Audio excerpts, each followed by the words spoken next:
Assalamualaikum warahmatullahi wabarakatuh, sahabat Smart Skill School. Semoga kita semua selalu dalam lindungan Allah Subhanahu wa Ta'ala. Amin. Bagaimana puasanya? Tetap semangat. Yuk kita segera sapa Ustadz kita, Ustadz Adi Warman Azwar Karim. Ustadz, Assalamualaikum, apa kabar?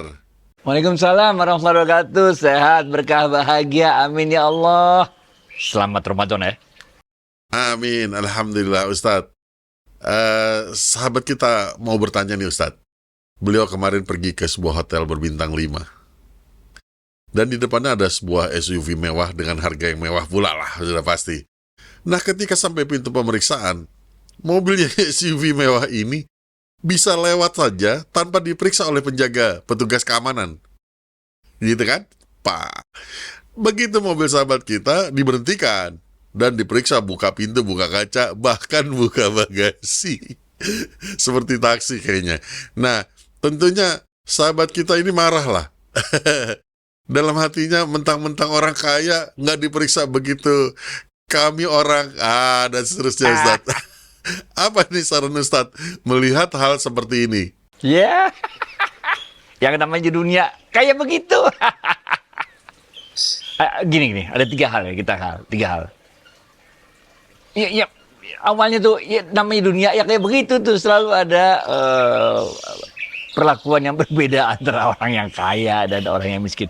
Tiga hal. Yang pertama, bagi kita yang melihatnya, kita nggak boleh cepet-cepet memandang orang yang di depan tersebut, yang menaiki mobil mewah tersebut dengan pandangan yang suuzon. Oke. Karena bisa jadi orang yang berada di depan kita itu yang pakai mobil mewah yang nggak diperiksa itu adalah pemilik hotel tersebut, atau keluarga dari pemilik hotel tersebut, atau dia adalah tamu hotel tersebut yang udah 1 bulan tinggal di situ, sehingga penjaga hotelnya udah kenal banget, sehingga dia bisa lewat begitu aja tanpa dilakukan pemeriksaan seketat orang lain. Ini yang pertama. Jangan suuzon, karena kita nggak tahu siapa yang ada di situ, bagaimana hubungannya dengan para penjaga hotel tersebut. Oke. Yang kedua, nah ini penting yang kedua, bener gak? Yang kedua adalah bagi orang yang menaiki mobil tersebut, bener gak? Walaupun Anda adalah pemilik hotel tersebut, walaupun adalah keluarga adalah pemilik hotel tersebut, tapi karena Anda melewati jalur umum, bener gak? Bukan jalur yang khusus untuk diberikan kepada orang-orang pemilik hotel atau keluarganya, ataupun orang-orang yang punya pas, biasanya dipasangin pas hotel, maka karena kita sama posisinya dengan orang-orang lain, walaupun udah kenal, berhentilah sebentar. Bukan karena kita belum kenal atau curiga dan sebagainya, tapi kita menghormati orang lain yang terpaksa diperiksa mobilnya di belakang kita untuk itu. Ini yang kedua. Jadi bagi kita yang melihatnya, kita jangan suuzon. Tapi bagi orang yang menikmati keistimewaan itu, jangan dipertontonkan keistimewaan itu di hadapan orang lain. Kalau di belakang kita nggak ada mobil lewat-lewat dah, terserah dah. Tapi karena di belakang kita ada mobil lain, jangan kita pertontonkan kekuasaan kita itu, keistimewaan kita itu, kekayaan kita itu pada orang yang di belakang kita, pada orang lain yang ada di sekitar kita. Ini yang kedua. Nah, yang ketiga, bagi mereka yang menjaga, benar gak? Bagi mereka yang menjaga, ini juga kita kadang-kadang memberikan penghormatan kepada mobilnya, memberikan penghormatan kepada nomor mobilnya. Nah, ini, walaupun yang di dalam mobil itu adalah supirnya misalnya, benar gak? Bukan pejabatnya, bukan orang kaya pemilik hotel itu. Benar. Oleh karena itu, untuk para penjaga yang bertugas, maka jalankanlah tugas sesuai dengan SOP yang ada, sesuai dengan peraturan yang ada. Jangan berikan perlakuan yang berbeda dari satu mobil ke mobil yang lain. Karena bukan apa-apa, itu juga akan menyakiti hati orang. Karena Anda mempertontonkan dua hal. Pertama, Anda mempertontonkan kekuasaan Anda. Sekaligus pada saat yang sama, Anda mempertontonkan kelemahan Anda. Benar gak? Ketika ente nggak periksa, berarti ente mempertontonkan kelemahan Anda. Dan ketika ente periksa yang lain, maka ente mempertontonkan kekuasaan Anda. Jangan. Tiga-tiganya, mulai dari yang pakai mobil mewah, kedua pakai mobil yang nggak pakai mobil mewah, ketiga yang jaga. Semuanya, kita ini adalah makhluk Allah yang dalam dunia ini kita muter. Kadang kita di atas, kadang kita di bawah, kadang kita sempit, kadang kita ngelapang, kadang-kadang kita menjabat, kadang-kadang kita nggak menjabat. Oleh karena itu, karena kita semuanya sama di hadapan Allah, inna akramakum indallahi atqakum, maka jagalah perasaan orang lain. Jangan menyinggung perasaan orang lain dengan mempertontonkan kekuasaan, kemewahan, kekayaan yang kita miliki. Baik itu ya, Fit. Nah, mempertontonkan kelemahan diri sendiri itu kan seperti membuka aib sendiri, Ustadz. Padahal kita membaca doa ketika duduk di antara dua sujud. Rabbi firli warhamni wajiburni. Yang terakhir artinya tutuplah aibku kan? Ya, betul. Apakah Allah akan tetap menjaga aibnya, Ustadz? Semua orang punya aib. Semua orang punya aib. Nggak ada orang yang nggak punya aib. Benar gak? Kalau kita membuka aib orang, maka Allah pada gilirannya akan membuka aib kita. Kalau kita mempertontonkan aib kita, Allah marah sama kita. Karena Allah menutup aib kita, kita buka aib kita sendiri. Itu sebabnya kalau dalam kalangan tasawuf, benar gak? Kadang-kadang suaminya kiai besar gitu, istrinya santri yang masih sangat junior lah, sangat ini ya. Tapi kalau udah jadi suami istri ya jadi beda. Kenapa? Karena dua-duanya sebagai suami istri udah buka aib, udah ngelihat ketika lagi gak pakai tutup apa-apa auratnya. Jadi di dalam Islam Allah itu sangat sayang sama kita. Nah, Allah selalu menutup aib kita. Bahkan ketika kita melakukan kesalahan, kita melakukan sesuatu hal yang memalukan bagi diri kita sendiri, Allah selalu tutup, Allah jaga aib kita. Sampai pada titik ketika Allah mengatakan, kalau aku tutup terus aib engkau, maka engkau akan semakin jauh dari jalanku. Pada saat itulah Allah kemudian membuka aibnya. Itu sebabnya Umar bin Khattab radhiyallahu anhu itu ketika menangkap seorang pencuri, lalu pencuri itu mengatakan, Amirul Mukminin, aku baru sekali ini mencuri, katanya. Tapi Umar bin Khattab mengatakan, bohong. Kalau engkau baru sekali mencuri, pasti Allah akan tutupi aibmu. Kalau udah ketahuan begini, pasti udah sering. Dan itu benar. Biasanya kalau kita sekali khilaf gitu, Allah tutupi aib kita. Tapi kalau kita udah khilafnya terus menerus, Allah tutup aib kita. Sehingga dengan ditutupnya aib oleh Allah itu, kita akan semakin jauh dari Allah. Pada saat itulah Allah membuka aib kita. Dan Allah buka aib kita itu kagak main-main, men. Karena Allah akan buka aib kita itu pada tempat, pada sumber yang tidak kita perhitungkan sama sekali. Kita udah jagain ini, itu supaya aib kita nggak buka. Allah buka dari tempat yang tidak pernah kita perhitungkan sama sekali.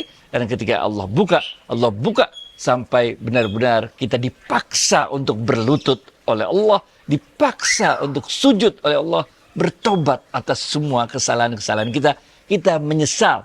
Dan untuk ini kita bersyukur, alhamdulillah wa syukurillah, karena Allah masih memberikan kesempatan kita untuk menyesal di dunia. Untuk kita bisa bertobat. Kalau enggak, bahaya. Kan di akhirat udah kagak bisa obat, men. Telat. Bener gak? Baik itu ya, Fit.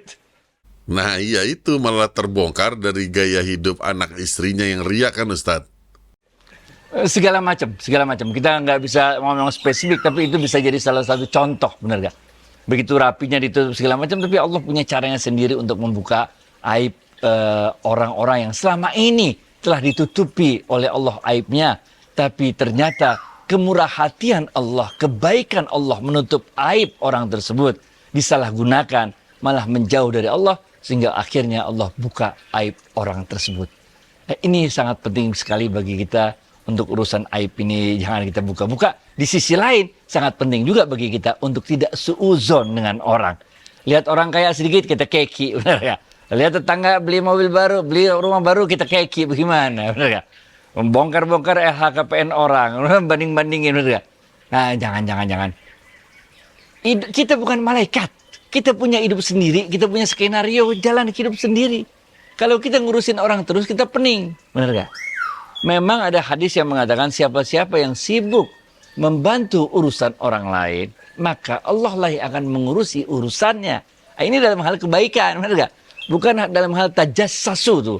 Kalau dalam Islam tuh tajassasu itu artinya memata-matai orang tuh. Waktu itu Umar bin Khattab radhiyallahu malam-malam, bener gak? Dia lagi jalan-jalan keliling-keliling, lalu didapatilah waktu itu diintip rumahnya, ada apa ini rumahnya kok begini, ada bunyi-bunyi gitu kan, suara-suara. Dilihat ternyata ada seorang laki-laki lagi berbuat maksiat di dalam rumahnya. Maka ditegur oleh Amirul Mukminin, "Hei, jangan buat maksiat." Orang itu malah balas ke Umar bin Khattab, "Engkaulah yang membuka aibku ini dalam rumahku." Jadi dalam Islam ini kita tidak boleh mencari-cari kesalahan orang, membuka-buka aib orang, apalagi kita sendiri yang membuka aib kita sendiri. Jangan dah, kita tutup aja rapi-rapi. Sebarkan kasihku di muka bumi, kata Allah nih dalam sebuah hadis qudsi, maka engkau akan dikasihi oleh yang di langit. Tolonglah saudaramu di muka bumi, maka engkau akan ditolong oleh yang di langit. Tutuplah aib saudaramu, maka aibmu akan ditutup oleh yang di langit. Baik, David. Ya betul Ustaz, sungguh kalau aib sudah terbuka, maka semua menjadi susah. Harta, martabat, keluarga, semuanya menjadi susah Ustaz. Apa yang harus dilakukan kalau kita sudah terkena dan sampai tahap seperti ini Ustaz? Jadi ketika Allah pada akhirnya membuka aib kita, karena kalau Allah tutup terus aib kita, kita semakin jauh dari Allah. Dan karena Allah sayang sama kita, kemudian Allah buka aibnya, Allah paksa kita untuk berlutut, Allah paksa kita untuk bersujud. Dan itu adalah proses yang sangat memalukan, proses yang sangat menyakitkan. Bukan hanya bagi kita, tapi juga bagi keluarga kita. Ini. Tapi hal ini harus kita syukuri. Karena ini tandanya Allah masih sayang, masih cinta sama kita. Karena Allah bukakan itu pada saat kita masih hidup, sehingga kita masih punya waktu untuk bertobat. Imam Ghazali mengatakan dalam kitab Bidayatul Hidayah. Ini. Imam Ghazali mengatakan dalam kitab tersebut, siapa-siapa yang sedih hatinya, risau hatinya, karena kesalahan-kesalahan yang selama ini dia telah perbuat, maka Allah lah yang menjadi teman terdekatnya. Ini men.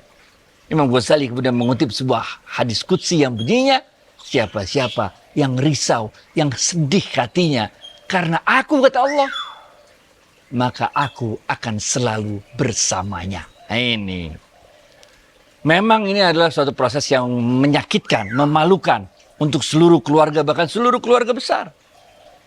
Tapi kita harus bersyukur Allah membukanya sekarang ketika kita masih hidup, masih ada kesempatan untuk taubat. Kepedihan itu, ini Rumi sekarang.